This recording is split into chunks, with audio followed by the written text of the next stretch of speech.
महादेव की महिमा निराली है। 12 ज्योतिर्लिंग के रूप में भोलेनाथ भारत की 4 दिशाओं में विराजमान है। मल्लिका अर्जुन भगवान शिव के 12 ज्योतिर्लिंगों में दूसरे स्थान पर है। शिव का यह धाम आंध्र प्रदेश के कृष्णा जिले में कृष्णा नदी के तट के पास श्री शैलम पर्वत पर स्थित है। इस पवित्र पर्वत को दक्षिण का कैलाश भी माना जाता है। मान्यता है कि सावन मास में मल्लिका अर्जुन ज्योतिर्लिंग के दर्शन से भक्तों की सभी मनोकामनाएं पूर्ण होती है। 12 ज्योतिर्लिंग दर्शन की इस सीरीज के दूसरे अध्याय में हम दूसरे ज्योतिर्लिंग मल्लिका अर्जुन ज्योतिर्लिंग के बारे में जानेंगे। तो चलिए मिलकर जानते हैं कि यहाँ माँ पार्वती संग कैसे विराजमान हुए थे भगवान शंकर। तो नमस्कार मित्रों, आपका ज्ञान विलय यूट्यूब चैनल में स्वागत है।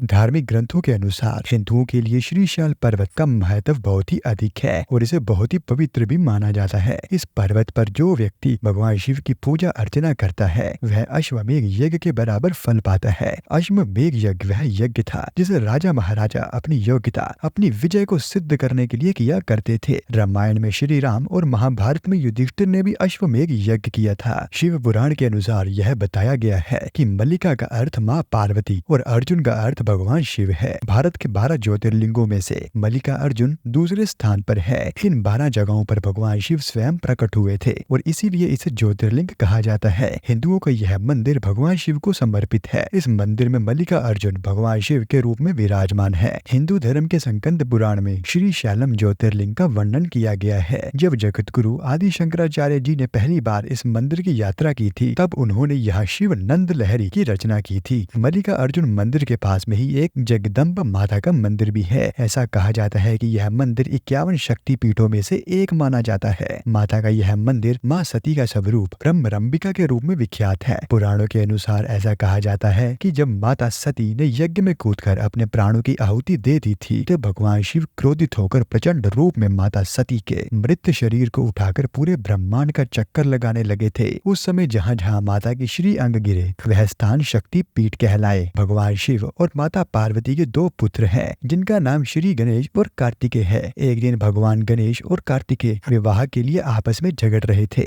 और झगड़ते झगड़ते अपने माता और पिता के पास झगड़ा सुलझाने के लिए गए। भगवान शिव और पार्वती जी ने झगड़े का कारण पूछा। तब उन्होंने बताया कि पहले किसका विवाह होगा इसी विषय में झगड़ा हो रहा है। यह सुनकर माता पार्वती जी ने झगड़े का समाधान करने के लिए दोनों भाइयों से कहा कि जो पहले पृथ्वी की परिक्रमा करके वापिस आएगा उसी का विवाह पहले होगा। माता पार्वती जी द्वारा यह सुनकर कार्तिकेय जी पृथ्वी की परिक्रमा करने के लिए निकल पड़े। कार्तिकेय का वाहन मोर था और गणेश जी का वाहन चूहा था, लेकिन भगवान गणेश बहुत ही बुद्धिमान थे। जब कार्तिकेय जी परिक्रमा करने के लिए वहां से चले गए तब गणेश जी ने कुछ विचार किया। उसके बाद फिर वह अपने माता पिता से एक स्थान पर बैठने का आग्रह किया। उसके बाद गणेश जी ने अपने माता पिता की 7 बार परिक्रमा की जिससे पृथ्वी की परिक्रमा करने से मिलने वाला फल प्राप्त किया और शर्त जीत गए। उनकी यह बुद्धि देखकर भगवान शिव और पार्वती जी बहुत ही प्रसन्न हुए और गणेश जी का विवाह करवाया पृथ्वी की परिक्रमा करके। जब कार्तिकेय जी वापस आए तो गणेश जी का विवाह देखकर उन्हें बहुत ही दुख हुआ। तब उसी समय कार्तिकेय जी ने अपने माता पिता के चरण छूकर वहां से चले गए। जब माता पार्वती जी और भगवान शिव को पता चला कि कार्तिकेय जी नाराज हो चुके हैं तब उन्होंने नारद जी को मनाने के लिए भेजा और कहा कि कार्तिकेय जी को मनाकर घर वापस ले आए। क्रौंच पर्वत पर नारद जी कार्तिकेय जी को मनाने पहुंचे और मनाने का बहुत ही प्रयत्न भी किया, लेकिन कार्तिकेय जी ने नारद जी की एक ना सुनी और अंत में निराश होकर नारद जी वापस चले गए और माता पार्वती जी और भगवान शिव से सारा विस्तृत बताया। यह सुन माता पार्वती जी भगवान शिव के साथ क्रौंच पर्वत पर गई। माता पिता के आगमन को सुन कार्तिकेय जी 12 कोस दूर वहां से चले गए। तब भगवान शिव वहां पर ज्योतिर्लिंग के रूप में प्रकट हुए और तभी से वह स्थान मल्लिका अर्जुन ज्योतिर्लिंग के नाम से प्रसिद्ध हुआ। ऐसा कहा जाता है कि वहां पर पुत्र स्नेह में माता पार्वती जी हर पूर्णिमा में और भगवान शिव हर अमावस्या के दिन वहां आते हैं। इस स्थान पर माता सती का श्री अंग भी गिरा था जिससे यह स्थान शक्ति पीठ भी कहलाता है। यहाँ मंदिर में महालक्ष्मी के रूप में अष्टभुजा मूर्ति स्थापित है। यह स्थान बहुत ही पवित्र माना गया है। यहाँ भक्तों की लंबी कतार दर्शन के लिए लगी ही रहती है। तो मित्रों, यह था दूसरे ज्योतिर्लिंग मल्लिका अर्जुन ज्योतिर्लिंग की पूरी कथा। अगर आपको यह वीडियो अच्छा लगा तो वीडियो को लाइक जरूर करें और यह वीडियो देखने के लिए आपका धन्यवाद।